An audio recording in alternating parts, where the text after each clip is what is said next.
It's not really that abnormal to have ebbs and flows. And so now I think I'm in a really strong growth phase, but it just doesn't always feel so good because I feel like I'm out of my element, but there's something that feels right too. I don't know where the path will take me right now, but I'm sure wherever I land, it's going to be a lot better than where I was. Welcome to the Business Builder Way podcast, where we help business builders grow leadership skills and wisdom and stay grounded through hero stories. So let's get after it. Hey, business builders, we're joined today by Melissa Kontir. I have to get used to saying last name. Yeah, the founder of TCB Promotions and also a mom, awesome liver of life, creating her life intentionally. Melissa, it's good to have you on season 2 of the Business Builder Way. Thank you, Wayne. Good to be here and hang out with you. Yeah, Kontir. It's Kontir. It's different for me too, Kontir. For sure. Hey, so we're using the episodes this season to help people who are considering joining the group to know who our members are, and also when people join to get to know you a little bit faster. So this is your story, and your story is a good one. And can you share with us who you are, a bit about business, a bit about what you're creating in the world, what you're building in the world? Yeah, sure. So a little bit of my background is I'm from northern New Jersey, and I grew up in a small town that's really trendy now. It's Hoboken, but it wasn't that when I grew up. When I grew up, it was influx of a lot of immigrants, a lot of Germans, Irish, Italians, a lot of first and second generation. We were second generation. And so we came from a lot of hardworking families that did a lot of that kind of labor type work. So I was raised in an environment that taught me the value of hard work and self-sufficiency and just making sure that you were a contributing person to society. And you took care of your family and your friends. And that was just a lot of the good values that were instilled in me at that early age. So college wasn't really something anybody in my family did. It wasn't just on their radar. It wasn't in their bandwidth. So when I went off to college, it was kind of odd for my family. You only went to college if you were going to be a doctor or a lawyer, something like that. Went to college, got my degree in advertising, had a great professor, pointed me in the right direction, and I got a job selling promotional advertising, branded merchandise, not far from my home in Inglewood. I was there for 10 years, and she taught me a lot. She taught me a lot about business, a lot about promotional products, of course. I worked really hard, and we did a lot of business together. And then it became time, due to conflicts of personalities, who I stood for as a person versus who she stood for as a person just was no longer jiving. And so I decided to start my own company. And my mission was to sell promotional products to customers and clients and have a difference of approach. And that was making sure that the promotional item you had some type of purpose behind it. It could be simple, but impactful. As simple as a decal that you put on a water bottle, but making sure that you slowed down and made sure that the design was nice or that it was waterproof, whatever that simple might be, until the really elaborate things like custom floaties for a pool party that had your mascot floating in the pool, holding all the cups of the attendees. So really ran the gamut of what we did, but making sure that it was purposeful. Yes, for eco-related purposes, but more to elevate the industry. I just really didn't want to give a giveaway for the sake of giving a giveaway. You know, if it doesn't make sense, if it didn't have a reason, it wasn't something I help my clients to pause and think about it. And the other major reason was I really wanted to impact the lives of my staff. I understood very intimately from working with the woman I worked with for 10 years, how much of an impact a boss can have on their staff, whether that be treating them with respect, giving them work-life balance, flexibility, pulling out what's good in them and highlighting those and exploring that. And so that's what I build. I'm continuing to build here is a business where we do promotional products programs with purpose and passion, and where my staff is something I really pour into often, spending time with them, listening to them, and really caring about their growth and their success. So I tend to ask questions from gut feel. Yeah. Where else? Right. So the two things came up in what you just said. One is the second most famous entrepreneur I know from Hoboken is the Cake Boss. Yeah, buddy. You're the first, but they're the second, Woo! right? Do you know the Cake Boss? So my sister was in his grade. My oldest sister was buddies, and he went to our school, and he was a cool kid, and we all hung out at Carlos. Like Carlos was where we all got our birthday cakes, like all the time. And to this day, if you show an identification that says you're from Hoboken, you don't wait on the line. Really? Yeah. No. So he's still got that. Like I was talking about in the beginning, we grew up in this really close-knit environment, small 1 square mile town. You took care of your own, you worked hard. So he still says, if you go there and you show an ID that says Hoboken, you jump the line. So if there were a reality TV show about TCB Promotions, what kind of stuff would go on? That's a funny question. Let's see. I would think that you would see us working with our clients to come up with some clever ideas and come up with some stuff that maybe they weren't thinking of. I would definitely highlight the programs that were extremely successful.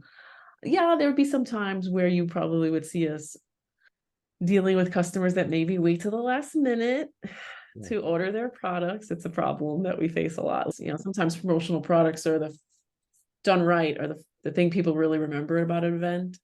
But sometimes when you're planning it, it might be the last thing you think about. Right. Like, oh crap. You'd see that.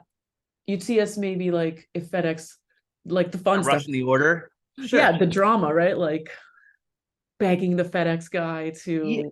It actually seems not that, of course, I know you fairly well, know your business fairly well from having you be in our groups and getting to hear about the journey and having been in your office. And you lit up when you started talking about the floaty in the pool and how it would have drinks and everybody. I love, and now you're lighting up for those who are only listening but not watching, like the smile and the enthusiasm. You love this stuff and you love creating these moments of joy. And it is like the Cake Boss in a sense. And people come to you and they have a vision and they want to create something, and then you're kind of working with it and you're getting it out. And then sure, like there's last minute deliveries. I know that you got these amazing water bottles to Buddy Tuchinski for his Peak Integrative Med launch. And sure, he should have planned earlier, but the people you work with, we just tend to not do that. And then we're like, oh crap. And then you surprise and delight by getting these things there that make everybody play hero happy. And I love that. Yeah. To your point, yeah, I light up because think about it. You give someone a gift that shows you thought about them, or that it brings you to an emotion or reminds you of the event. Like those water bottles for Buddy, they're great and they save plastic. That's wonderful. They make sure you're hydrated, all the things that he probably stands for, right? Hydration and health and wellness. It's his company. That's his business. But what they'll remember mostly, that event where he handed them out. It was community. He had people coming from different companies. He took an opportunity to showcase other companies that had like-mindedness. And so the bottle reminds you of that feeling. Nice. That's a totally deep promotional talk, but that's just what I'm about. Oh, but that makes sense to me. That's very visceral. You're right. When I pick up that bottle, which I was just using it yesterday, I totally think of him, and I think of that day when I actually purchased the bottle. So he sold promotional items, high quality promotional items. And you're right. It does bring about a feeling. That's neat. Yeah. I think those are the most successful programs, when it brings about a feeling or when it reminds you of where you were. That's why I want to be careful working on my messaging as we grow, right? We're always working in Business Builders and we're meeting each other, and I'm working with Kim, one of the builders, which is one of the best things I love about being in Business Builders is, yes, time with you and growth in myself, but also the relationships that I'm making. That I would say that was a hidden gem. I know you told me about that when you first met. You're like, here's some of the value, here's where you're going to grow. And I heard you, but I get it now. Like I get so much value from the relationships. And so Kim and I have been doing a lot of marketing work, and a lot of the conversations we're having now about promotional products, and you say I light up. It's true. I think it's the why that really drives me. And so they were having a pool party. Let's talk about that alligator real quick. They called up and they wanted to do koozies to cover the cans. And that's great because you want a cold drink and those are fun. But I'm like, tell me more. And so he's like, well, we're getting together down in Miami and we're going to do an alligator and we're all going to be in the pool and we're going to have cans and I want them to have them covered. And I'm like, so what if we did a giant alligator with cup holders in the alligator, and the silence. And I'm always mildly scared that they're going to be like, what in the world is wrong with this lady? Just sell me my koozies. And I will. I'll sell you koozies all day. But he's like, you're kidding me. You can have that in time. And we did. And that's what we did.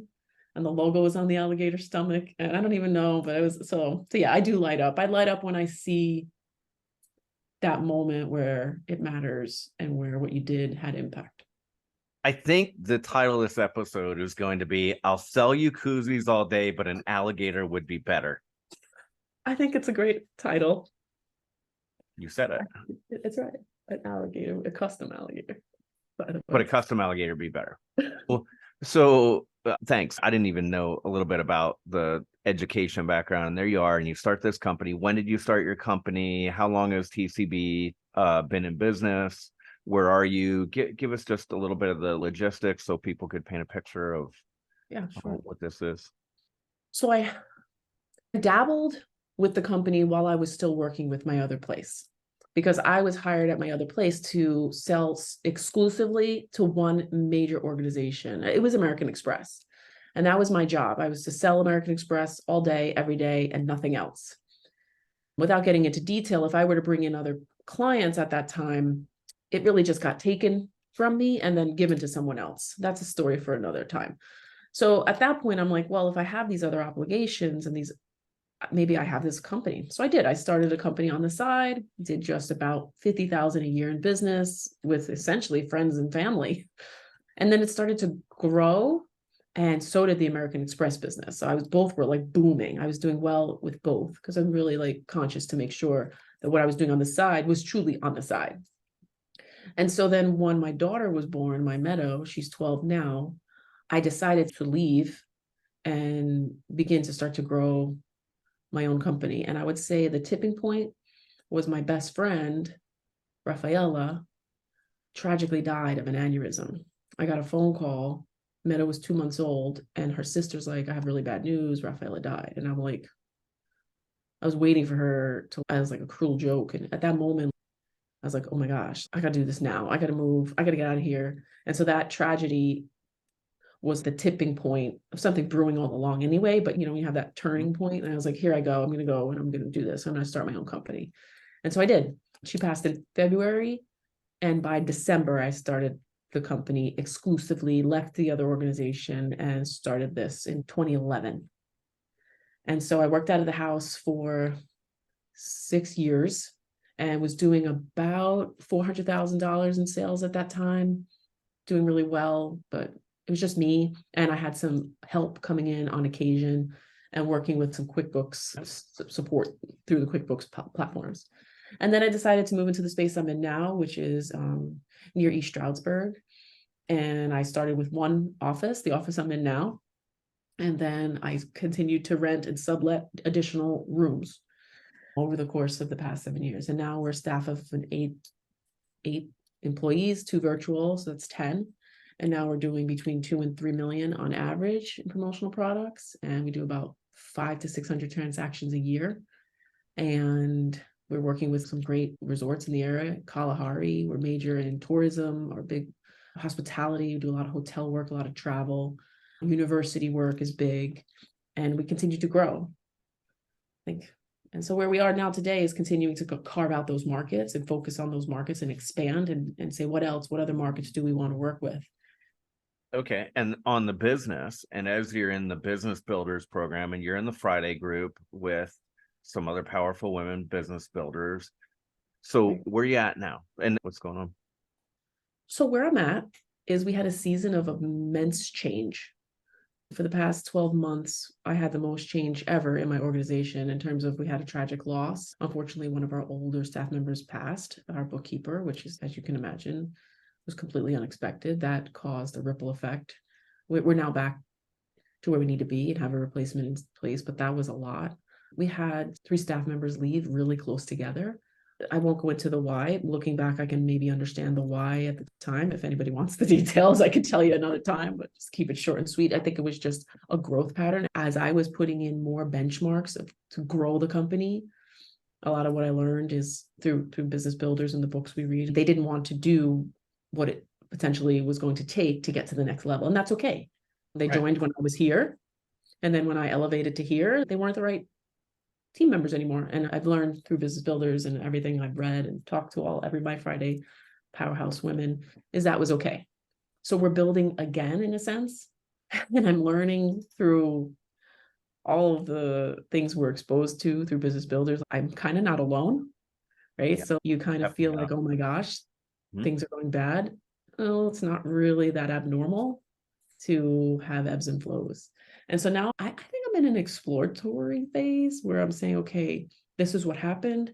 This is the vision of where it's going.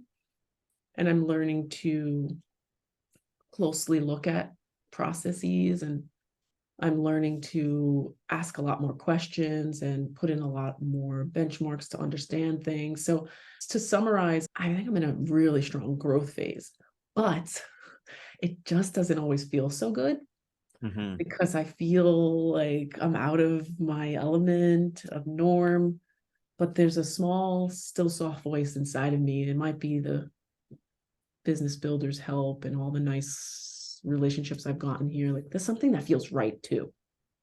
I don't know where the path will take me right now. Yeah. So that feels a little bit wonky, but I'm sure wherever I land, it's going to be a lot better than where I was. Yeah, I love that. So I think from the outside looking in, entrepreneurs, business owners look at folks who are at a certain place and it looks like, wow, I guess it's just been steady linear growth from wherever they started to here. And why is it that they knew exactly what they were doing and they got there and it was a straight path, but I'm not sure. And sometimes I'm second guessing myself and the vision isn't completely clear. What's wrong with me? And as you said, you realize through conversations that everybody in the group to varying degrees at times goes through that stuff. And that's the reality of what happens. I even read, I read Steve Jobs's the biography by Walter Isaacson recently. And here we see this guy who, I guess we don't know the truth of the whole guy's life, but we know that maybe there were things that were hard in personal life, like all of us, right? But it looks like, wow, look at that. I mean, the dude invented the iPod and the iPhone and the iPad and Mac computer, like, but really you read the book and he got basically fired from his own company, went out to go start a new computer company and was very clear that he knew what he was doing. And that thing kind of dissolved and didn't go so well. But then went to Pixar and things did go well. It sounds to me like a life and an entrepreneurial life where there were lots of periods of uncertainty and changing and trying this, whatever. So yeah, you're certainly not alone. And we talked off camera and I was like, this is really a cool spot that you're in where you're like gathering this data and looking at who you are. And you got married recently, you just had your birthday, the flowers are behind you, you got 2 children, young children. You mentioned Meadow at 12, right? Yeah, Like the end of 10. and yeah, 10 and 12, and you're very involved with them and you really are active in your community and the Chamber of Commerce. And I see it in your photos. It's not just that you're there to go pick up new opportunities to create custom promotions like alligators. You really participate and you're contributing to your community in many ways. So yeah, you got a lot going on. I'll stop gushing about what I see from the outside. Thank you. Well, no, and I think what has happened through our time in Business Builders and all of the things that it offers is just, like you said, I listen to the stories of other business owners and you have these major moments where you're like, you're kidding me, right? You're so successful and you're afraid, you're unsure of yourself. So I'm internalizing these thoughts as I'm listening to these people, these business builders, and it doesn't change how I feel. I don't feel less unsure of myself. It's not some magic, but I feel in good company. Like, oh, cool. You're messed up, I'm messed up, so we're not messed up. Nobody's really messed up. But like you read the book about Steve Jobs, you're like, really? You just see this, we project what we think. So I think I'm uncomfortable, but I'm okay. It's like when we were kids and you went on a roller coaster, like there was something inside of you that was like, what are you doing? Get off. This is going to scare you. You're going to get sick. You stayed on because you were like, oh, it's okay. So I feel like that with my business. Like, I know I'm comfortable, but I'm going to be okay. And I'm on the ride and we're going to have some fun. And maybe I'll get sick, but it's going to be okay. Well, yeah, and in I just said my particular, business is going to make me sick. I didn't mean it like that. you're what happens for you and other people that I work with, what I see is you go through periods where it's like an artist and you're creating and you've got a canvas and you've got paints, right? So that's the stuff that, isn't completely certain, but what's going on at the same time is all the fundamentals in the business are right, and Yes. the serving of the clients is right there. So there's this wash, rinse, repeat. It's working, ka-chunk, ka-chunk, ka-chunk. And it's all the growth things that look like a canvas and paints, and we're not always sure what we're going to put up there, right? I But really like that analogy. It reminds me of something I told my kids when I was dealing with emotions. I told my daughters, I said, when you're a certain age, you have a few colors on your palette to draw your emotions out. It's blue, red, but like just CMYK. And then as you get older, the palette gets more paint colors and the emotions and feelings get more blended. And you Yep. start to have like all these colors to create. And so that's kind of the way my business was. In the beginning, it was just red, yellow, blue, primary, serve the clients, ship the orders, bill them, cash the checks. And as I grow, it's like more colors, more colors, more colors. And I'm like feeling that. So I appreciate that artist reference. Yeah, for sure. By the way, you can do branded palettes and branded paint. I could brand you up a beautiful paintbrush. Awesome. That's good to know. See, 4-color process decals around the paints. We could ship them out direct. This is a plug. This is a plug. And a special box. Good. You should plug. And in fact, in November, you're going to join us and be our virtual campfire guest, because everybody always loves whenever you start getting items out and you start creating and get excited because people see what they could do in their world with the things that you offer. So I can't wait for that session. So we're going to wrap up 2 questions. One is, tell us a little bit about who you are when you're not working. We've talked about children, but in Business Builders, we integrate business and life. And so who are you? I know, and that's a deep question, right? Like we could take hours, but just tell people a little bit about who you are and what you do outside of business. Okay. So I would say I am a lover of outdoors. Anything I can do outdoors, I will do it. I'm the one person in the house that loves a good blackout living in the Poconos, because then I get to cook everything outside on my grill. So I love to be outside. I love to go for walks outside, hikes outside. When I bought my property in the Poconos, I bought one of the extra acres just so nobody could build too close to me, so I could walk around on my property. And I do. I walk around. I'm a Jersey girl. We don't know anything about it, but now I'm 13 years in, so I'm here. I bought a saw, cut some wood, and I build a fire. And sometimes I'm out there by myself, and I'm totally cool with that. I love a good outdoor music. So anywhere I can find somebody playing live music, I'm there, no matter what kind of music it is. Live music is something I follow and I love. I love Jeep life. I recently got a Jeep. It was a dream of mine for a really long time. And so I got a 2010 Jeep that I have constantly with the top down. I drive it if it's snowing, raining. I've just recently started off-roading, so that's been really fun. And we go to these events where all the Jeeps follow each other. It's totally corny and awesome, and I love it. And then I'm a really, really big, I volunteer at my church. So I teach Sunday school, which is probably one of the joys of my life. I love to teach. If I could, I would teach every Sunday, but my pastor says I can't because I have to be upstairs in service sometimes. But that's, you see me light up again. Like, that's my joy. I love teaching those kids. I love, I was a kid and I went to Sunday school. Sorry, Sunday school teachers, but I don't think I learned anything. I walked out of there just bored and confused with a coloring page. And I do really a lot of games. And it's just such an amazing thing when I see them get it. And then when I go upstairs, the kids that have grown out of Sunday school, that are older, like big giant hugs to me. Some of them have written me letters. Parents have told me, thank you for the growth of my kids in your Sunday school. So yeah, those are some things about me that I really love. Awesome. No, I love seeing the pictures of you and the students at Bible school over the summer on Facebook. And yeah, you were lit up when you were doing those things. Last question is for people that would be new to business builders, and this applies to business owners who might join another group and they just listen to our podcast too. What advice would you give somebody to make the most of being in a community of entrepreneurs like this? You said it, so I'm going to steal your words. You said, be in coaching. That really spoke to me. The tagline of my church is, we meet you where you are. And I think Business Builders does that really well, right? So not everybody can join the fires, what do you call the Wednesday, what you're doing today at 2:30? Oh, the virtual campfire. Thank you. Said fireside chats. I don't know.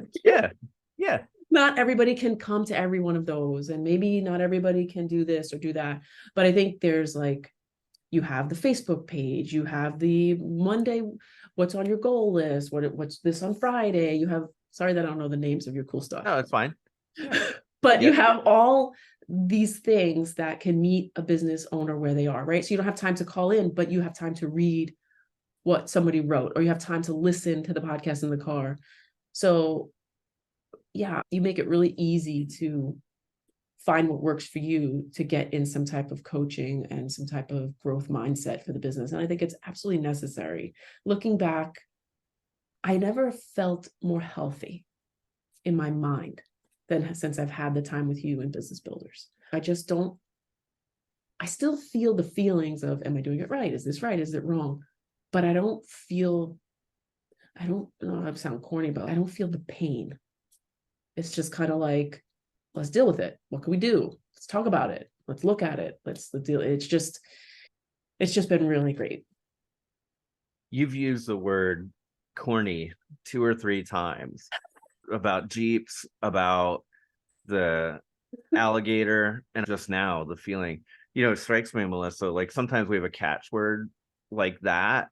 And I had a pastor who I played baseball with growing up, Josh Ott, and we were due for breakfast. But what we've realized is when we say something to each other that starts with, this might sound stupid, but whatever comes after that is some of the good stuff or a source of joy in life. So this might sound corny, but life's kind of corny, I don't know, or the good stuff is kind of corny. So that's I really love that. You know what I think about myself? I think that I have no problem sharing my truth, and I'm vulnerable, and I choose to be vulnerable and share my authentic self with the world. I feel like there's really no other way. I don't have a different side of me. I don't have multiple sides. It's just how much I choose to share at what pace. So you're right. I think I say this might sound corny. Is probably my tell as to when I'm about to be vulnerable. Yeah, it's awesome. Well, thanks for showing up today here. And thank you for being part of our community and such a wonderful contributor. We appreciate you. Thank you, Wayne. Thank you for tuning into the Business Builder Way podcast. If this episode spoke to you, click that subscribe button and share it with a friend. That's how this message gets out into the world. If it is helpful for us to have a short conversation, I'd love to do that. Send me an email at wayne@businessbuildercamp.com.